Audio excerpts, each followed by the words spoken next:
El mundo despertó un martes. Era diferente.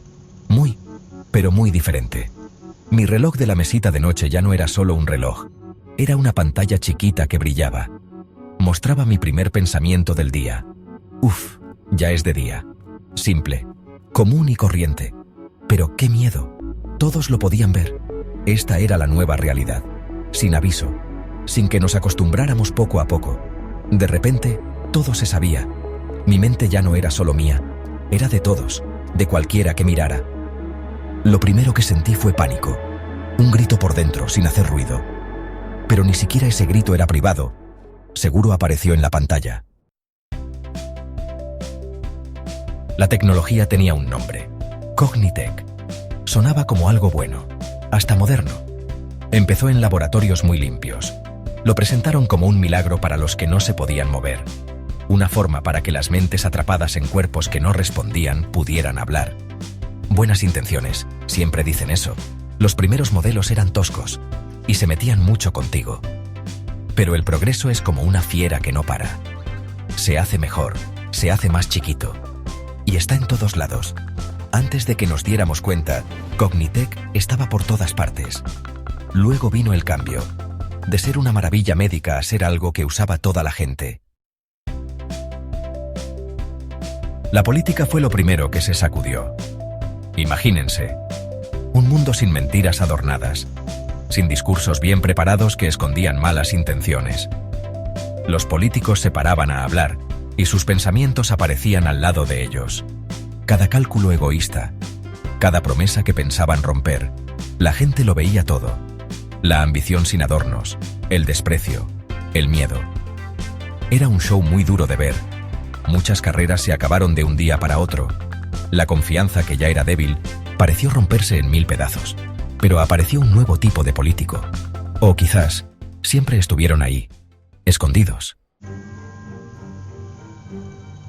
Las relaciones entre las personas cambiaron muchísimo, como un terremoto. Esas mentiritas que ayudan a llevarnos bien. Las mentiras piadosas para no herir a otros. Todo eso desapareció. Al instante. Imagínense una primera cita.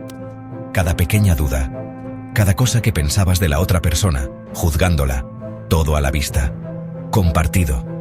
Los silencios incómodos ahora se llenaban, llenos de pensamientos muy honestos pero duros, que todos veían.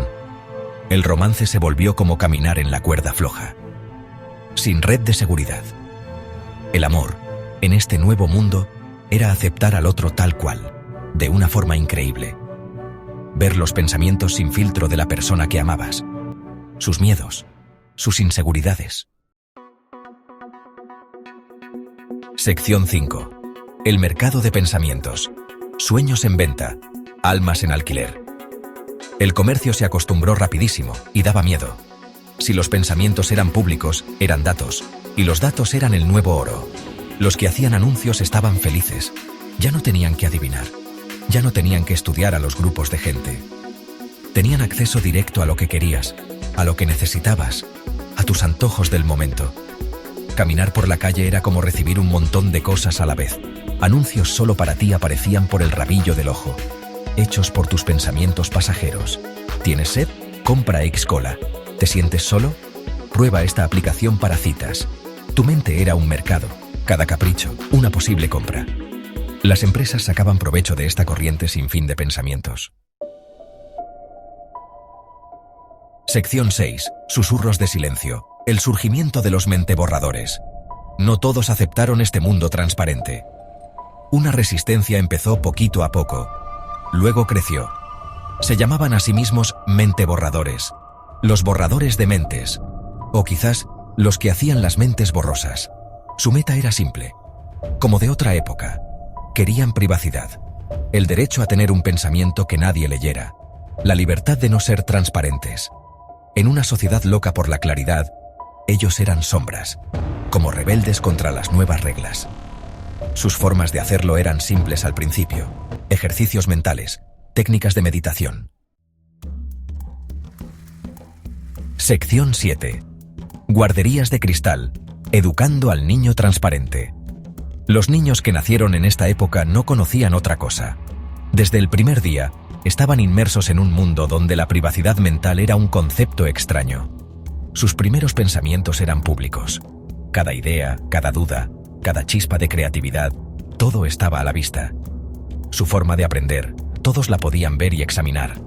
Los maestros podían observar y ajustar el proceso de aprendizaje en tiempo real. La idea de un espacio mental privado era extraña para ellos. Era como tratar de explicar el silencio a alguien que nació en medio de mucho ruido. Como tratar de explicar el silencio a alguien que nació en medio de mucho ruido. La constante exposición a los pensamientos de los demás era la norma. Las guarderías y escuelas eran guarderías de cristal. Todo era visible. Todo era transparente. Todo lo que un niño entendía, cada momento de confusión, cada chispita de curiosidad, lo veían sus maestros.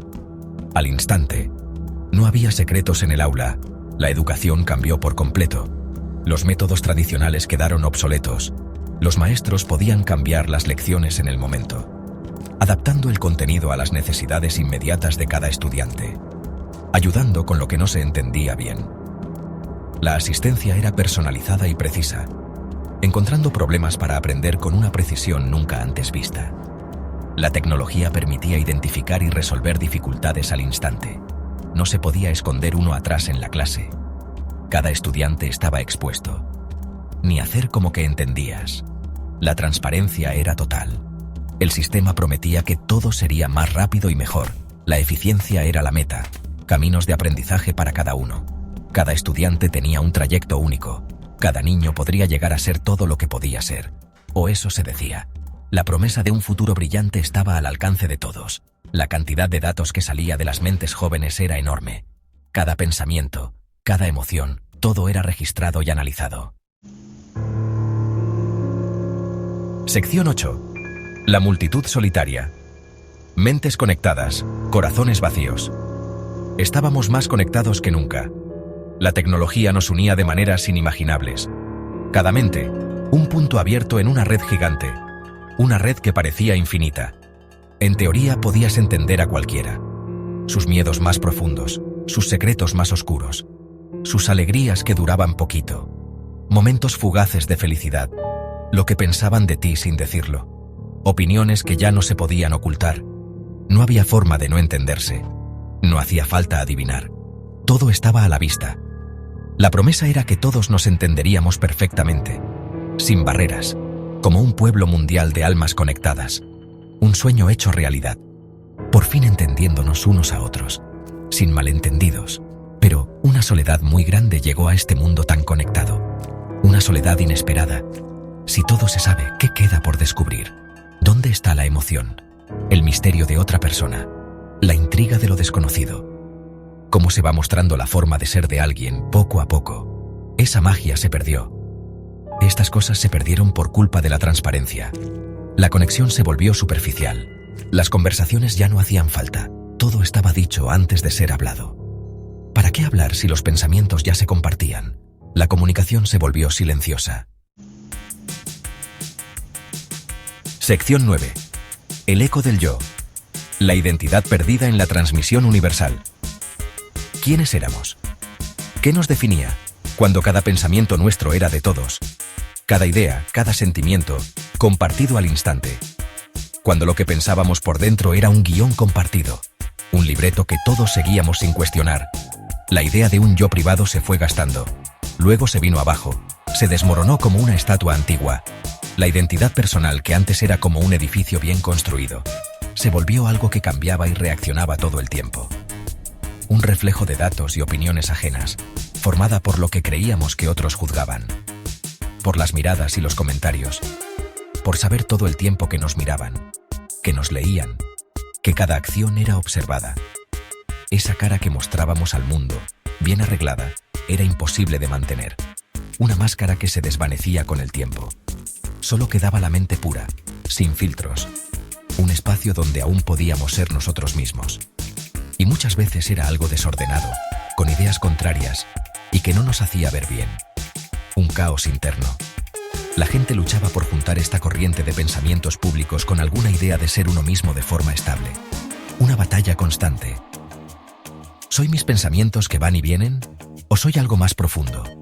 mis peores ganas de hacer algo, mis impulsos más oscuros, mis ideas más simples y sin chiste. ¿O hay algo más significativo?